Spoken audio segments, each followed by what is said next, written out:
राय इन लोग के बारे में बता रहे थे। चलो बबनी हल्ला नहीं करो, देखो इधर टीवी है, टीवी उसको बोला जाता है। हाँ बबनी देखा इसको पकड़ो लिया को, हाँ उसको मत समझाओ कि टीवी है, वो समझा रही। देखो ये जो है ना चौकोरी से सू पैसा लटकल है, इसको टीवी कहते हैं। चलो उसको समझा रही थी, और सब लोग टीवी के जस्ट नीचे बैठी है, तू कहीं गिर तो ना हो ना ना ना गिर तो। हमको नहीं चिंता है कि मेरा टीवी फूट जाएगा।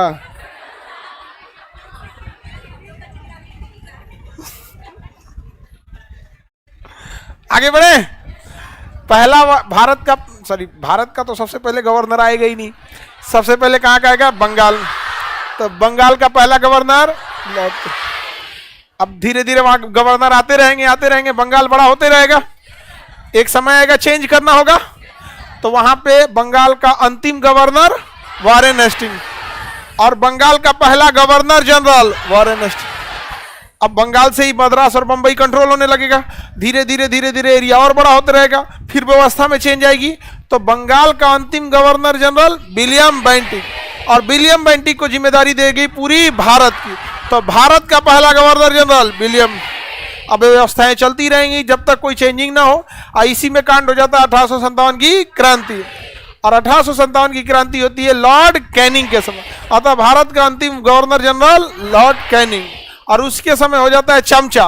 तो भारत का पहला चमचा लॉर्ड कैनिंग, और भारत का अंतिम चमचा माउंट बेटन।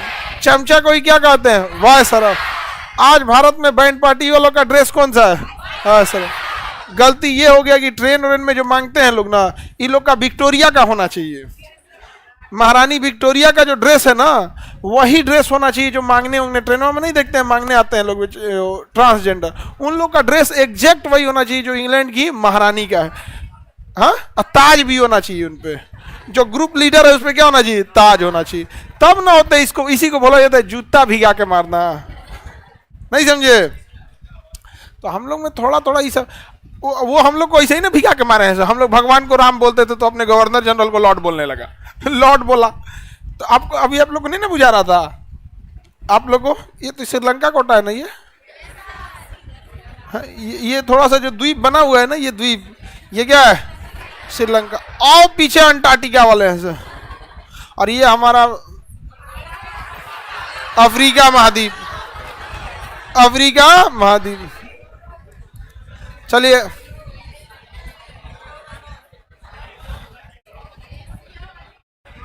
आप लोग, हाँ एशिया यूरोप मिक्स है लोग। चलो अब हम लोग आगे देखते हैं वायसराय वगैरह के बारे में। बताओ स्वतंत्र भारत का पहला वायसराय। गलत। स्वतंत्र जब भारत हो गया तो वायसराय क्यों? जब भारत स्वतंत्र हो गया तो वायसराय क्यों रहेगा? गवर्नर जनरल रहे। तो स्वतंत्र भारत का पहला गवर्नर जनरल माउंट बेटन। हालांकि वो अंतिम वायसराय भी था, लेकिन स्वतंत्र भारत का पहला गवर्नर, स्वतंत्र भारत का पहला भारतीय गवर्नर राजगोपालाचार्य।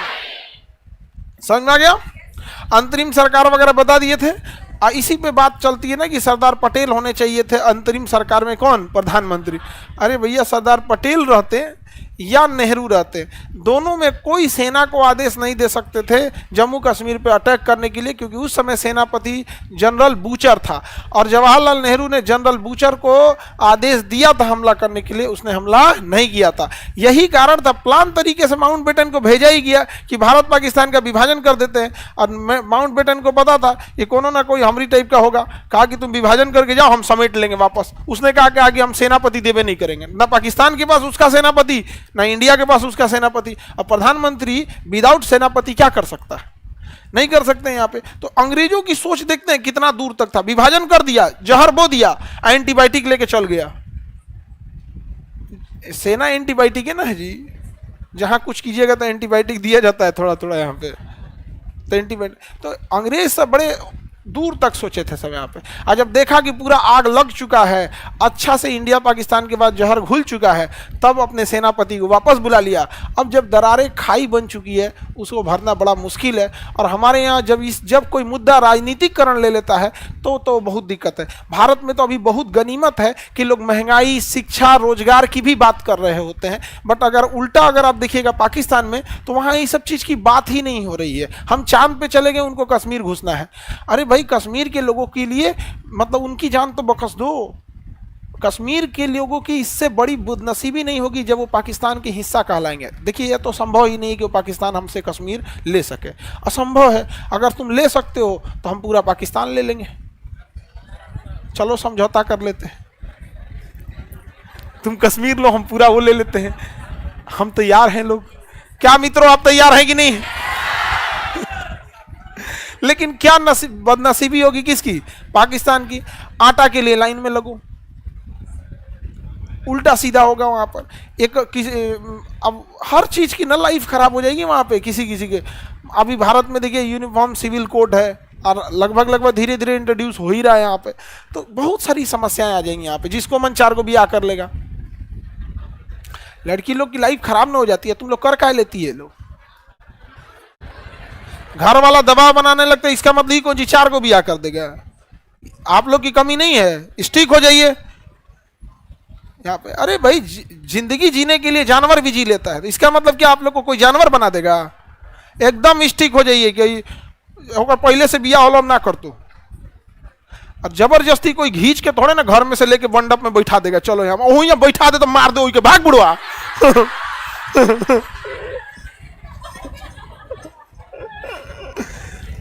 नहीं समझे? लड़ना सीखिए आप लोग, लड़ना। एटलीस्ट वहां तो जरूर लड़िए जहां खुलेआम आपके अधिकार को छीना जा रहा है, खुलेआम। समझ में आएगी नहीं गया? लेकिन लड़ में नहीं करेंगे। महिला कन्विंस कैसे करेगी? सब 4 गो 5 गो गांव की महिला है जी, कोनो दिक्कत ना हो तो, सब घर द्वार बढ़िया है, पैसा वैसा और बढ़िया है। अरे भाई, नौकरी, पैसा, ये सब चीजें जिंदगी जीने के लिए, परिवार चलाने के लिए इंसान को अपनी भी कुछ चीजें होती हैं यहाँ पर, लेकिन ना करा देता है सब। तो आप लोग भी सबसे लड़िएगा। समझ में आ गया कि नहीं आ गया? आवाज उठाइए यहाँ पे, और ओकरों से धमका दे, देर जहर डाल दे तो मर्जी तो खाने में तो रहा। वो अपने भाग जाएगा। इससे बड़ी खतरनाक है यार। आगे बढ़ जाए, चलिए अब आगे बढ़ते हैं हम लोग यहाँ पे। अब एक एक करके गवर्नर जनरल वगैरह के बारे में बताया जाता है।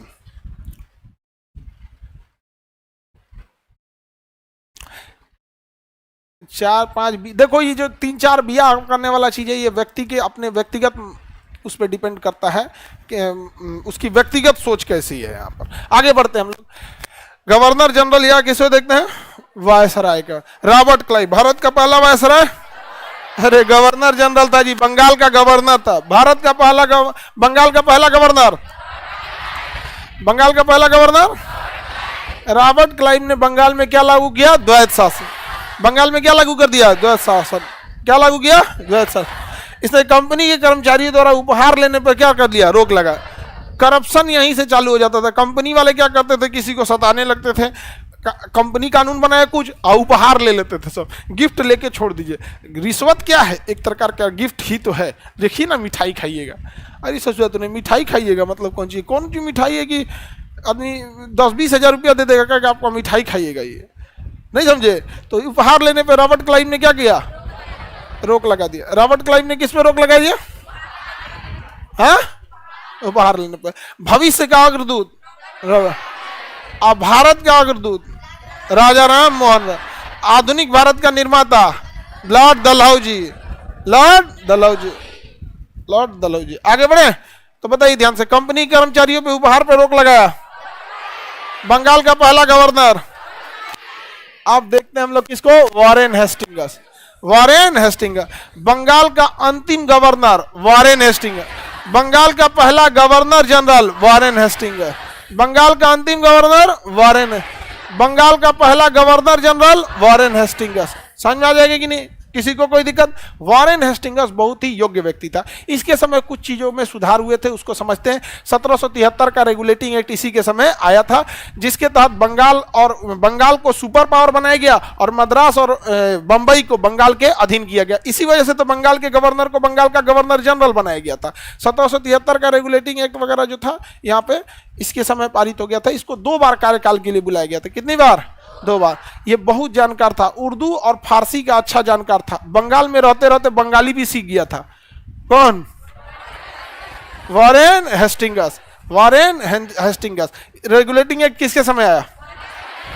Warren Hastings. और रेगुलेटिंग एक्ट को ही कहा जाता है संविधान की नींव। हमारे संविधान की जो पहली स्टार्टिंग होती है वो कहां से होती है? रेगुलेटिंग एक्ट के तहत। रेगुलेटिंग एक्ट, तो बताइए, रेगुलेटिंग एक्ट कंपनी को रेगुलेट करने के लिए था और वही धीरे धीरे कंपनी पूरे देश पे कब्जा कर ली, तो कंपनी के ही नियम को पूरे देश के लिए नियम बना दिया गया था। तो रेगुलेटिंग एक्ट किसके समय? Warren Hastings. बाकी ये सब नहीं याद रखना है कि 1780 में इसके समय पहला बंगाल गजट पत्र प्रेस आया था, तो ये तो अलग से ही पूछता है कि जेम्स ऑगस्टस हिक्की ने लिखा था बंगाल गजट भारत का पहला क्या था? समाचार पत्र था। यहाँ पे कलकत्ता में मदरसा आयोग की स्थापना किसने किया था? Warren Hastings. Warren Hastings. यहाँ पे अंग्रेजों ने ना मुसलमानों के लिए एक बहुत सोची समझी थी रणनीति लगाई, जिसमें सबसे बड़ा योगदान किसका था? वॉरेन हेस्टिंग्स का। इसने क्या किया कि देखा कि मुसलमान काफी ज्यादा यूनाइटेड होकर एक ही बार में लड़ जा रहे थे सब यहाँ पे, तो इसने क्या किया कि मदरसा अधिनियम लाया, मदरसा की स्थापना की और इन लोगों ने प्लान बनाया अगले 100 सालों के लिए। अंग्रेजों का प्लान कितने साल का है? 100। उसने क्या किया कि जो एजुकेशन, जो जैसे कोई साइंस में अच्छा है, कोई फिलॉसफी में अच्छा है, मुसलमान में जो भी इस टाइप के जो भी अच्छे हैं, अंग्रेजों ने प्लान बनाया कि एक दिन में तो होगा नहीं, एक दिन में करेंगे तो पकड़ा जाएंगे। 100 साल तक एक प्लान करते हैं कि जो भी साइंस या फिर फिलॉसफी या फिर साहित्य के क्षेत्र में आगे जा रहा है उसकी बात ये नहीं सुनना है, उसकी बात को नहीं सुनना है, सुप्रीम लेवल पे रखना है उसको, जो धार्मिक व्यक्ति है। कौन है? धार्मिक व्यक्ति। तो उसने क्या किया ना, पैरेलल हर समाज में दोनों लोग मिलते हैं, चाहे हिंदू जैन बौद्ध, सब में देखेंगे तो एक कुछ बहुत धार्मिक होंगे लोग, धार्मिक शिक्षा लेके बड़े होंगे, और कोई सांसारिक शिक्षा लेके बड़े होंगे लोग यहाँ। तो इसने क्या किया कि साइड कर दिया उन लोग को धीरे धीरे, और जो धार्मिक शिक्षा वाले थे वो जो बात बोलते थे उसको मान लेता था। अंग्रेज सब क्या करते थे? मान लेते।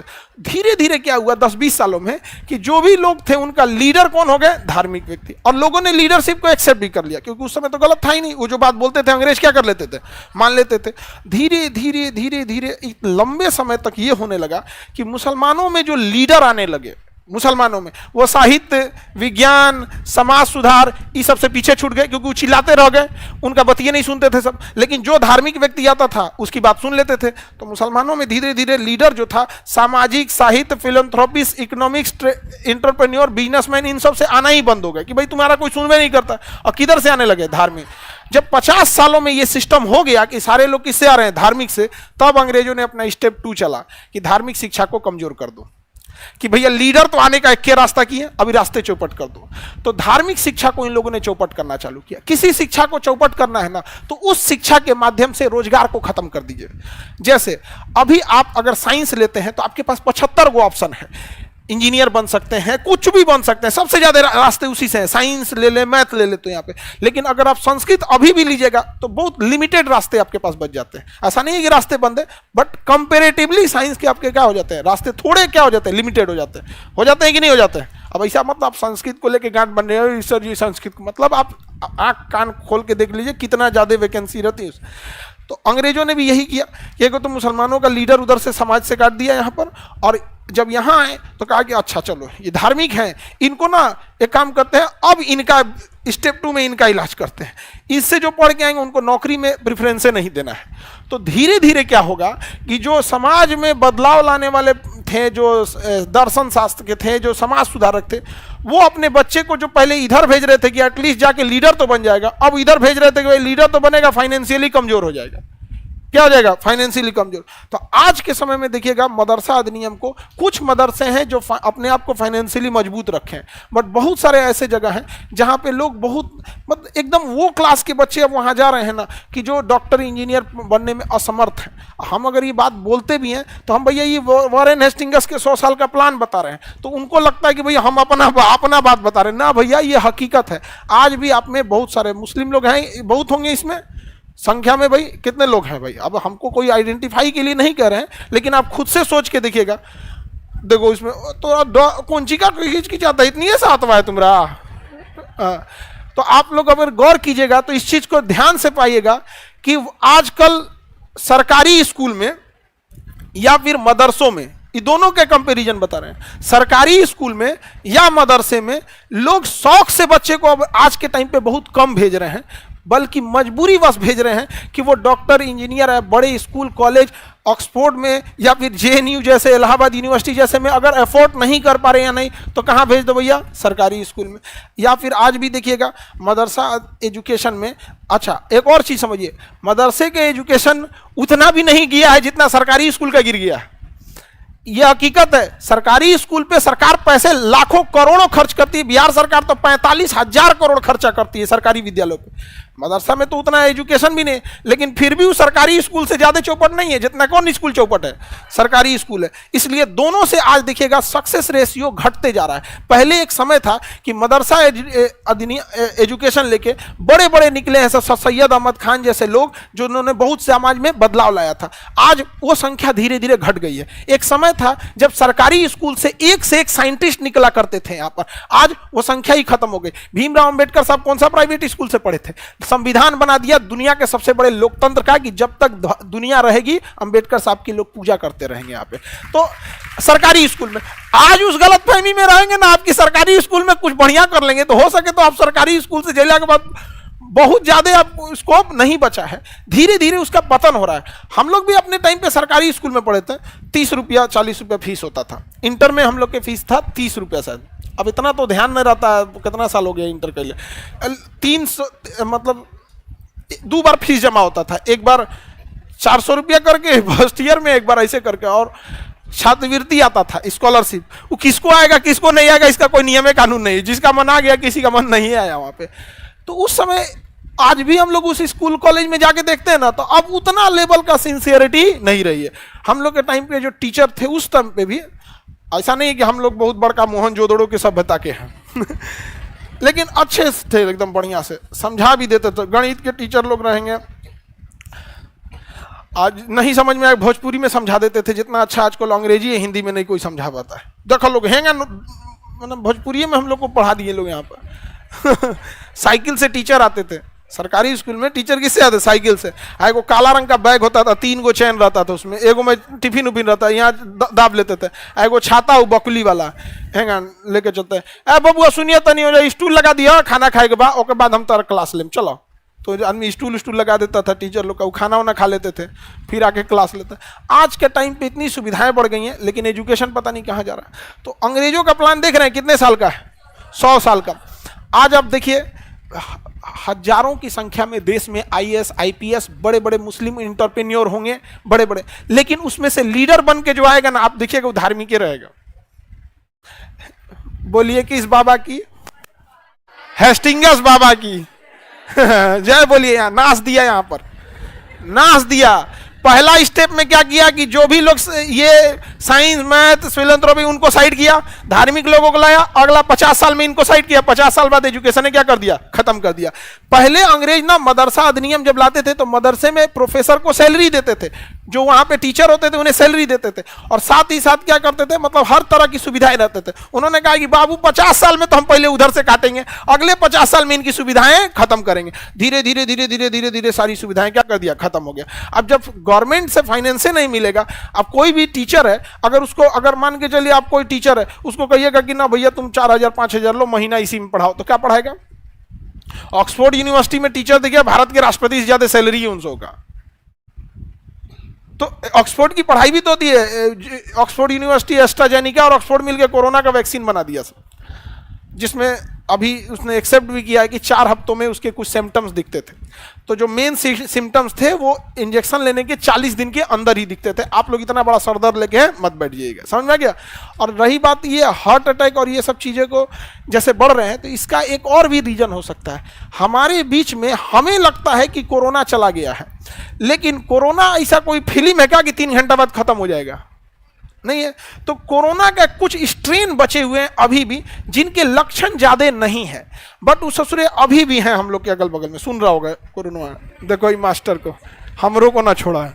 तो अभी भी कुछ ना कुछ स्ट्रेन बचे होंगे, समझ में आ रहा है कि नहीं आ रहा है? और वही स्ट्रेन कुछ ना कुछ और इफेक्ट डाल रहे हैं। 100% तो कोई खत्म थोड़ी हो जाता है यहाँ पे। तो ये ससुरे सब है पोस्ट कोरोना जिसे बोला जाता है। कमजोर पड़ गया है लेकिन खत्म नहीं हुआ। फिल्म उलिम में देखिएगा ना, भूत प्रेत कमजोर पड़ जाते हैं सब, लेकिन खत्म नहीं होते हैं। फिर अमावस की रात में वो सब फुल पावर में आ जाता है से हम चुराइन उराइन सबको तो आप लोग का तो परिचय भी होगा,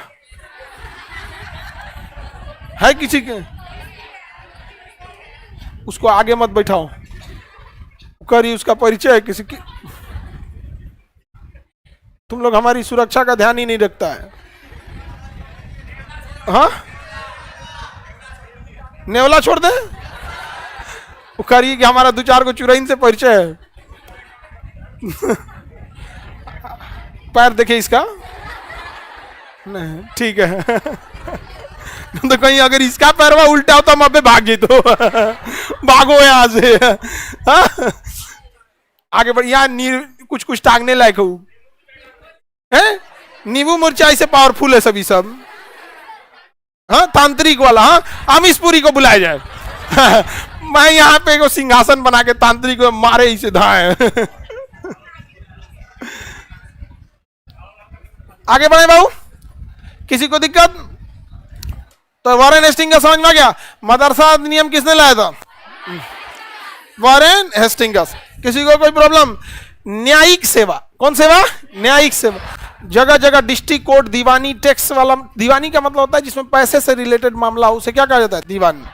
यहाँ पे तो बताइए, न्यायिक सेवा का जनक, मदरसा की स्थापना, regulating act, Warren Hastings.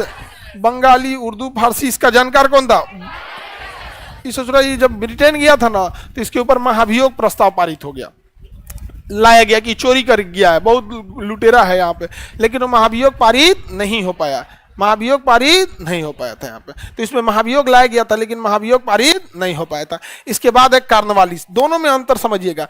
Cornwallis को हम लोग ना नागरिक सेवा का जनक कहते हैं। नागरिक सेवा यानी वो नौकरी जो नागरिकों के लिए, जैसे पुलिस का है, IAS का है, ये सब की नौकरी है। तो नागरिक सेवा का जनक कार्नवालिस, पुलिस सेवा का जनक कार्नवालिस, नागरिक सेवा का जनक पुलिस सेवा का जनक। पुलिस में आप चाहे कुछ भी बन जाइए, IG बनिए, DIG बनिए, पावर बहुत आएगा, बट ऑन ग्राउंड काम आएगा दरोगा।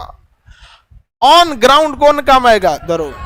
एक IG को भी पावर ये नहीं है कि कोर्ट में जाके वो बोल रहे, वो बोलेंगे जो भी घटना हुआ है कि एक दरोगा को इन्वेस्टिगेशन ऑफिसर बनाएगा, IO। क्या बनाएगा? इन्वेस्टिगेशन ऑफिसर का ऊपर जांच होते जाएगा, बट नीचे लेवल पे वही हो जाता है। समझ में आएगी नहीं? ऊपर लेवल पे चाहे जितना चेंज किया, ग्राउंड लेवल पे वही हो जाता है। कौन होता है? द, चाहे रोवो चाहे गावो, द रो गा, रो चाहे गावो, रो गा के दो, लेकिन दो कौन चीज? समझ में आ गया?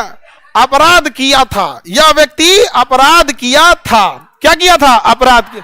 जैसे दीजिएगा ना, नहीं किया ना, ना ना ना ना, पहले किया था ना, था ना, क्या होता है? था ना, और उसमें बैठा होता है द, चाहे रोवो चाहे गावो, द रो गा। समझ में आ रहा है कि नहीं आ रहा है? तो बताइए, ये सही है? सही है? ऐसा सही नहीं है जी। चलिए आगे हम लोग देखते हैं। लोग यहाँ पे देखो भाऊ, पुलिस डिपार्टमेंट की अपनी खराबी भी, मतलब खराबी क्या, उनकी मजबूरी क्या होती है। अगर पुलिस किसी को नॉर्मल कर देना तो लोग पुलिस को खिलवाड़ बना लेंगे। समझ में आ गया कि नहीं? क्या खिलवाड़ बना देंगे? जो पहले सिलेक्शन होके जितने दरोगा और कभी कभी फ्रस्ट्रेट हो जाते हैं सब, तो कॉल करेगा, सर सर मन करता है नौकरियां छोड़ दे। सोचिए जॉब कितना मुश्किल से मिलता है, लेकिन इतना स्ट्रेस का नौकरी होता है, कहता है कि मन करता है नौकरियां छोड़ दे। वो सब का हम स्वभाव में बदलाव देखते हैं। दिन रात खराबे आदमी से उनसों का पाले पड़ता है, दिन रात खराब आदमी से। तो जिसको देखते हैं उसको लगता है कि वो खराब ही होगा, इसलिए एकदम दिमाग उनसों का झन्ना जाता है। हस्बैंड वाइफ का हमेशा कुछ ना कुछ झगड़ा होगा, अब वो क्लेम करेगी उठ के आएगा कौन, हस्बैंड, आई 2-3 झापड़ देगा तो रोने लगे, मत मारिए छोड़ दीजिए, कहेगा पगला जाएंगे हम यार। बचाइबो कर लेती है, बहुत मतलब निर्मल हृदय की होती है सब महिला से, और बड़ा कंफ्यूजन में। अच्छा वो क्या कहता है बेचारे, कंफ्यूजन में क्या रहता है, इस सबको ना अगर कोई मैटर होगा तो जितना कानून है सब लगा देगा। अगर लड़ाई झगड़ा हुआ है तो लड़ाई झगड़ा का भी मैटर लगाया जाएगा, दहेज का भी लगाया जाएगा, सास ननद को भी लाया जाएगा, अगर कोनो देवर दिल्ली में पढ़ रहा है ओकरो लाद दिया जाएगा यहाँ पे। तो ये सब भी चीज़ें थोड़ी गलत है। अगर सपोज कीजिए कि बात दहेज की है तो एग्जैक्ट दहेज की बात कीजिए, अगर मारपीट की है तो मारपीट की कीजिए, लेकिन इसका मतलब क्या चीज़ की अगर अधिकार तो कोरोला। आप लोग के गांव में कभी कभी ये सब चीज़ देखते होंगे। अच्छा पुलिस अगर नहीं लिखेगी, पुलिस की मजबूरी समझिए, पुलिस कहती है हम जान रहे हैं कि इसके साथ मारपीट हुआ होगा, ठीक है, उसके खिलाफ एक्शन होना चाहिए, लेकिन कोनो इसका रिश्तेदार दिल्ली उल्ली में पड़ रहा है वो नहीं शामिल हुआ होगा। लेकिन क्या कहता है पुलिस की, सर अगर हम इसकी महिला की बात नहीं सुनेंगे ना तो इसका पति उसको जाके कहेगा गई तो रहलू थाना में का भइल। आप दोनों ओर का देखिए, परेशान हो जाते हैं सब पुलिस वाले। महिला का सुनेगा तो पुरुष तो बैलेंस बनाना पड़ता है। तो इसी के लिए वो क्या करते हैं सर ना, दोनों पे जुर्माना मार देते हैं सब, ले आओ तू 30-40 हज़ार दे, तेहू 30-40 हज़ार दे, ये यहाँ पे आए हैं यहाँ पे। अब दोनों मुंह लटका के चल जाएगा, का फायदा भइलो थाना पुलिस करके, कोनो फायदा होलो दोनों, तब दोनों को तकलीफ होगा, दोनों को लहरेगा, पर आएगा दोनों को, गई लो 30 हज़ार। बहुत होता है, सबका अलग सिस्टम होता है। आप लोग पुलिस वालों को इसलिए करप्ट कहते हैं क्योंकि उसकी वर्दी होती है, वो दिख जाता है, जबकि उससे ज़्यादा करप्ट डिपार्टमेंट बहुत ज़्यादा है। पुलिस डिपार्टमेंट अगर करप्शन की लिस्ट करेंगे तो उसमें टॉप नहीं करता है, बट वो डिपार्टमेंट के पास वर्दी आप पहचान जाते हैं, और डिपार्टमेंट में वर्दी नहीं है, आप नहीं पहचान पाते, इंगित नहीं कर पाते हैं, और समाज में क्या हो जाता है, इंगित हो पाता है, इसलिए वो ज़्यादा बदनाम हो जाता है।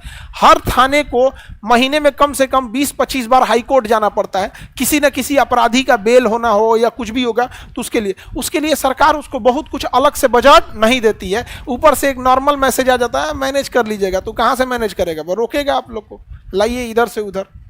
कोई लाश मिल गया लावारिस, उसको अपनी गाड़ी में ले जाना है, पोस्टमार्टम कराना, उसके लिए कोई अलग से उसके लिए बजट नहीं है। सरकारी 40 लीटर तेल भरवा लिया, 40 लीटर तेल में कौन सी होगा, वो पुरानी गड़िया में लेके घूम रहा है सब, तो उनको अपना बजट मैनेज करना बड़ा मुश्किल हो पाता है। समझ में आ रहा है कि नहीं, सरकार के पास इतना बजट है नहीं। आप आगे बढ़े तो ये समझ में आ गया, लॉर्ड कार्नवालिस नागरिक सेवा का जनक, पुलिस सेवा का। लॉर्ड कार्नवालिस की सबसे बड़ी जो चीज आती है वो है अस्थाई बंदोबस्त। लॉर्ड कार्नवालिस की सबसे बड़ी चीज क्या है, अस्थाई बंदोबस्त। हम लोग आगे पूरा डिटेल पढ़ेंगे अस्थाई बंदोबस्त, बस इतना ध्यान रखिएगा कि अस्थाई बंदोबस्त किसने लाया था, लॉर्ड। इसमें इसने कहा कि टैक्स हम नहीं वसूलेंगे, जमींदार लोग हमको टैक्स वसूल के दो, जो ज्यादा टैक्स वसूलेगा जमींदारी उसी के पास रहेगी, नहीं तो जमींदारों को हम चेंज कर देंगे।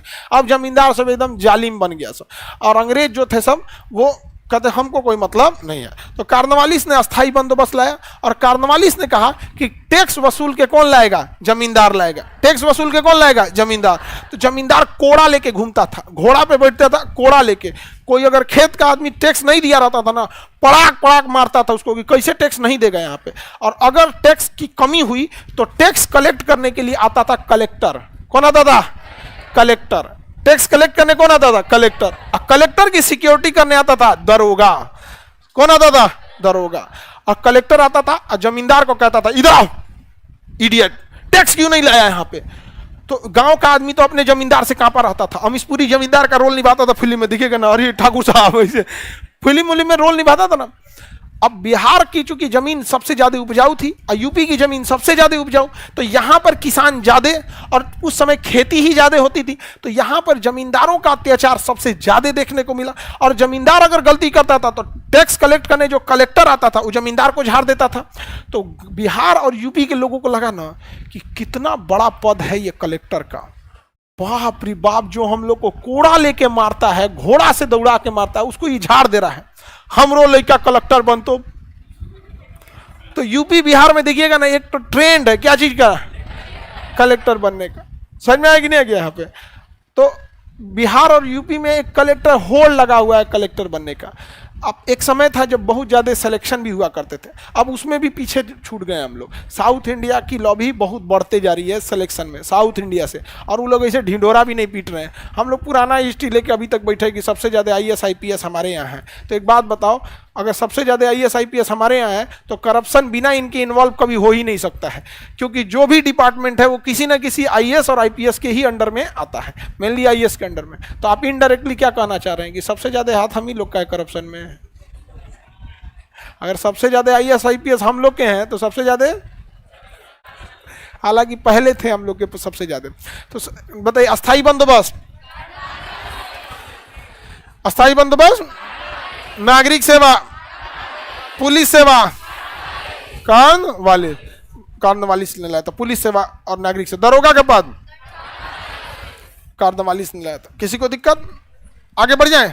कलेक्टर का पद तो इससे पहले ही आ गया था, वॉरेन हेस्टिंग्स के समय ही कलेक्टर का पद। कलेक्टर का अगर टैक्स नहीं वसूला जाता था तो कलेक्टर अपना कोर्ट बैठा लेता था और वहीं पे वो जज बन के फैसला सुनाता था, क्योंकि न्यायिक सेवा का जनक किसे कहा जाता है?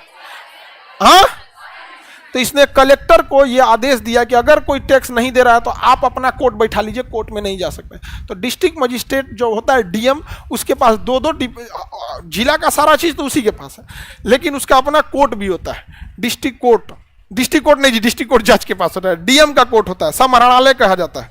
समरणालय बिहार में देखिएगा ना, लिखा होता है समरणालय, उसका अपना कोर्ट होता है। लगान, जमीन बंद, ये क्या हो गया आपका, चकबंदी वगैरह, ये सब किसका कोर्ट होता है? डीएम का होता है। अब डीएम अकेले कितना जगह जाएगा, तो उसने एसडीएम को बांट दिया, एसडीएम के आगे और किसी को दे दिया, तो तहसीलदार को दे दिया गया छोटे मोटे विवाद को देखने के लिए। इसलिए देखिएगा, जमीन उमीन खरीद लीजिएगा तो खरीदने के बाद उसका मोटेशन होगा, दाखिल खरीद, और उसके बाद वहां पे तहसीलदार या एसडीएम बैठेंगे लोग डिसाइड करने, वो तो जमीनवा बिक चुका है, फिर तुम दोबारा कैसे खरीद लिया। तो बड़ा सभी सब लफड़ा होता है सब यहाँ पे। कार्नवालिस को पहले अंग्रेजों ने कहाँ भेजा था बाबू? अमेरिका भेजा था। वॉरेन हेस्टिंग्स खत्म। वॉरेन हेस्टिंग्स में कलकत्ता में प्रथम मदरसा किसने स्थापित किया? Warren Hastings. वॉरेन हेस्टिंग्स में एक और चीज याद रखिएगा आप लोग ध्यान से, कि प्रथम मराठा युद्ध वॉरेन हेस्टिंग्स और द्वितीय मैसूर युद्ध वॉरेन हेस्टिंग्स। प्रथम मराठा वॉरेन हेस्टिंग्स, द्वितीय मैसूर वॉरेन हेस्टिंग्स। अरबी बंगाली भाषा का जानकार वॉरेन हेस्टिंग्स। नागरिक सेवा कार्नवालिस। न्यायिक सेवा, नागरिक सेवा, न्यायिक सेवा वॉरेन हेस्टिंग्स। न्यायिक सेवा, दरोगा का पद, मुड़िया कौन चीज हिलाता है लोग? एग्जैक्ट आंसर दो। कार्नवालिस। आगे बढ़े। कार्नवालिस को अंग्रेजों ने अमेरिका भेजा था, अमेरिका वाला बांध के मारा था इसको, एकदम इसको दिखाई उखाई दू एक आदमी 3 बार दिखता था इसको। इसको टांग उंग के लाए सब ब्रिटेन में, फिर हल्दी चुना भांग छापा सब, हल्दी दूध दिया सब। उसके बाद कहा सब कि वापस जाओ ड्यूटी पे, तो कहा कि ना महाराज हमें बड़ी मारा है सब वहाँ पे। अमेरिका वाला बड़ी मारा था सब। किसको? कार्नवालिस को सुपर मारा सब कार्नवालिस को। फिर हम कार्नवालिस को कहाँ भेजा सब? भारत में। कहा यहाँ जाओ, कहा यहाँ नहीं ना मारेंगे। कहा कोई दिक्कत नहीं, एक जाति को दूसरे से लड़ाओ, एक धर्म को दूसरे से लड़ाओ, ये उसी में बिजी है सब।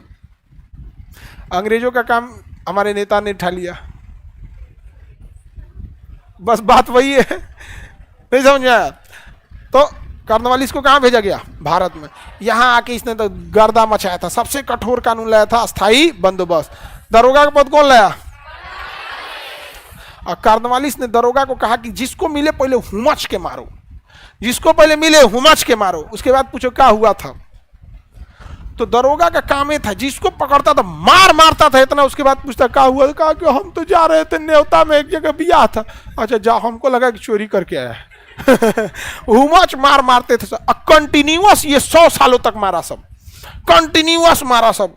सबसे ज्यादा अत्याचार किया सब यही सब दरोगा यहाँ पे।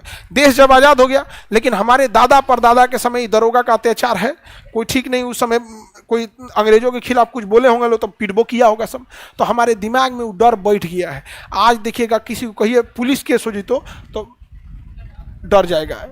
क्या हो जाए? डर जाएगा। एक बाइक वाला आपस में लड़ गया सब यहाँ पे, दोनों को बड़ी गंभीर चोट लगा, पुलिस आई ना तो दोनों भाग गया सब, लंगड़ा के भागा सब यहाँ पे समझ रहे हैं, पुलिस तो बेचारा हेल्प करने आई थी, कोई फोन किया होगा कि एक्सीडेंट हो गया है, पासे में कोई पुलिस था उसको वायरलेस पे गया होगा, वो पहुंच गया होगा, जैसे पुलिस की जीप आई ना, एक्सीडेंट हो गया था दोनों का, लंगड़ा रहा था सब दोनों, लेकिन लंगड़ाते दोनों भाग गया सब, गाड़ी छोड़ छाड़ के यहाँ पर। किसकी देन है?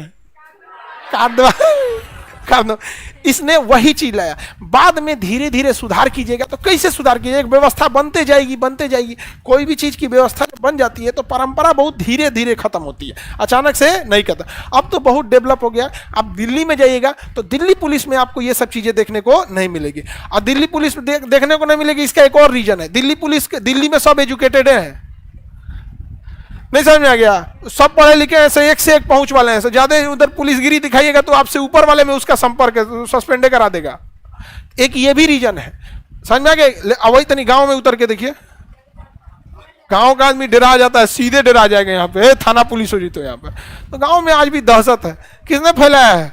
कारण वाले, बोलो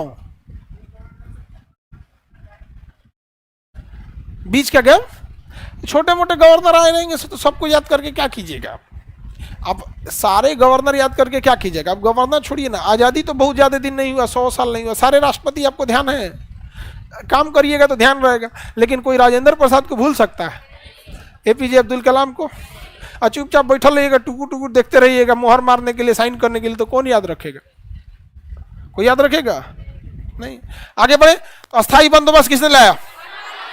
हाँ, कार्नवालिस। इसकी मृत्यु हो गई यूपी के कहां पे? गाजीपुर में, यूपी के आज भी गाजीपुर में लॉर्ड कार्नवालिस का क्या है? मकबरा है, वहीं पे उसका मकबरा बनाया गया लॉर्ड कार्नवालिस का, गाजीपुर में। अफीम फैक्ट्री है वहां पे गाजीपुर में, और अफीम का गोदाम है वहां पे, और यहीं पे मर गया भारत में। पिटाया कहाँ था हमें? तो कभी कभी पूर्वा बहता है ना भारत में, तो पुरान दर्द उपट जाता है, तो कौन बरियारे पीटा होगा सब, किसको? करने वाले। तो यहाँ पूर्वा चल रहा होगा तो एक बड़ी दर्द उपट गया यहाँ पे, यहीं मर गया कौन? कार्नवाल। उस समय तो जहाज की सुविधा भी नहीं थी कि बॉडी जा सके, तो इसकी बॉडी कहाँ दफना दिया गया? गाजीपुर में दफना दिया गया। समझ में आएगी नहीं आ गया? कार्नवाली समझ में आ गया? अगला देखते हैं वेलेजिली। इसमें बस एक चीज ध्यान रखना है, सहायक संधि। सहायक संधि किसने लाया? सहायक संधि बंगाल का शेर किसे कहा गया? वेलेजिली। बंगाल का शेर वेलेजिली को सहायक संधि। अंग्रेज कहते थे हमारी सेना ट्रेंड है, इनके पास हथियार अच्छा है, भारतीय राजा आप हमारी सेना को रखिए अपनी सुरक्षा के लिए, हम आपकी सहायता करेंगे, बदले में जो सेना का खर्चा आएगा वो पैसा आपसे लेंगे।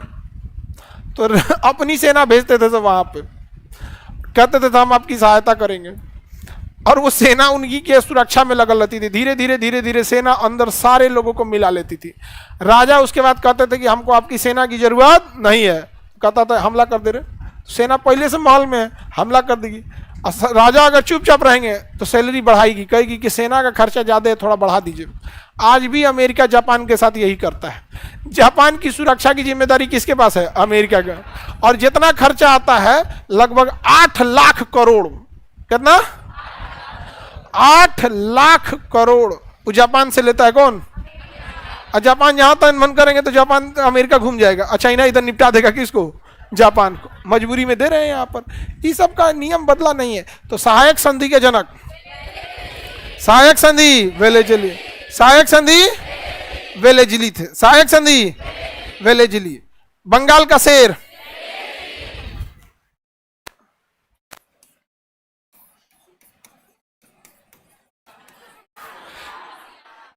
बंगाल का सियार, बंगाल का सियार। हमारे एजुकेशन सिस्टम में आज भी इसको बंगाल का शेर कह के घूम रहे हैं लोग, शेर कह के घूम रहे हैं कि नहीं? इसे क्या कहना चाहिए? बंगाल का सियार। आप बताओ मित्रों, इसमें चेंज होना चाहिए कि नहीं होना चाहिए? हाँ बिल्कुल चेंज होगा आपको। हाँ डॉग ना, डॉग नहीं, अब सियारो रहेगा तो चलेगा, धीरे धीरे चेंज कीजिए एकदम। समझ में आ गया कि नहीं गया? सियार, बिलार, अरे कुछ भी कहो, लेकिन बंगाल का शेर कैसे कहोगे? अगर बंगाल का शेर ये है तो फिर सुभाष चंद्र बोस, रविन्द्रनाथ टैगोर, सूर्य सेन, सूर्य सेन, अरे ये लोग बंगाल के थे। भगत सिंह तो खैर पंजाब साइड से, खुदीराम बोस यहाँ पे। तो जो बंगाल के ये लोग थे, इनको क्या कहिएगा अगर ये सोच रहा बंगाल का शेर है तो। आगे बढ़े। सहायक संधि वेलेजिली, सहायक संधि वेलेजिली ने। फोर्ट विलियम कॉलेज की स्थापना वेलेजिली ने किया था, एक कॉलेज की स्थापना किया था। आगे बढ़े। तीनों के तीन तो समझ में आ गया, इसमें पूछ सकते हैं आपसे अब।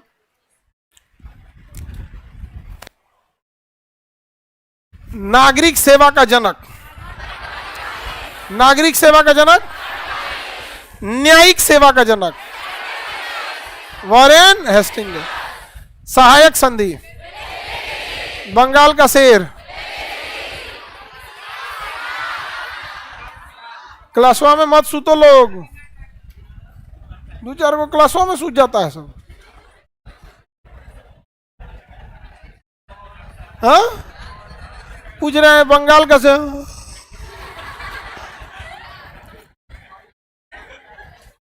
वेलेजिली सून के पीछे से कौन जी पूछे हैं यहाँ पे। समझ में आ गया आपको मंजुली का? कोई दिक्कत?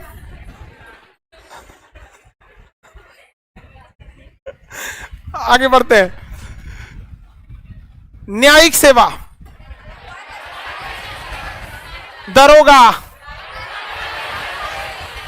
दरोगा, प्रथम आंग्ल मराठा युद्ध वॉरेन हेस्टिंग्स। द्वितीय आंग्ल मैसूर युद्ध वॉरेन हेस्टिंग्स। मदरसा, महाभियोग, महाभियोग वॉरेन हेस्टिंग्स। कोई दिक्कत? याद रहेगा। अस्थाई बंदोबस्त, अस्थाई बंदोबस्त, सहायक संधि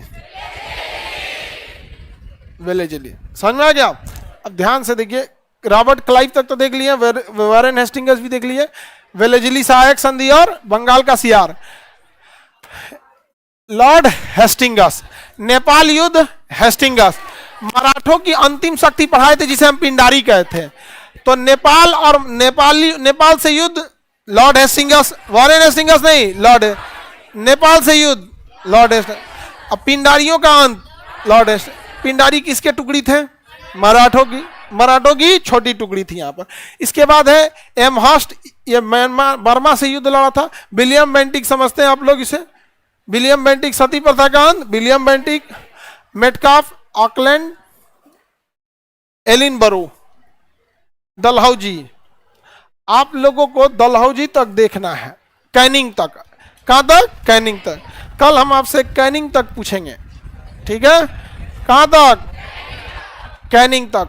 जितना के आगे लॉर्ड लगा हुआ है सबको आप लोग क्रॉस मार दीजिएगा। हाँ उसमें लिखा हुआ है, इसलिए लिखा हुआ है ताकि आप अपने हाथ से क्या कर सके? क्रॉस मार के काट सके।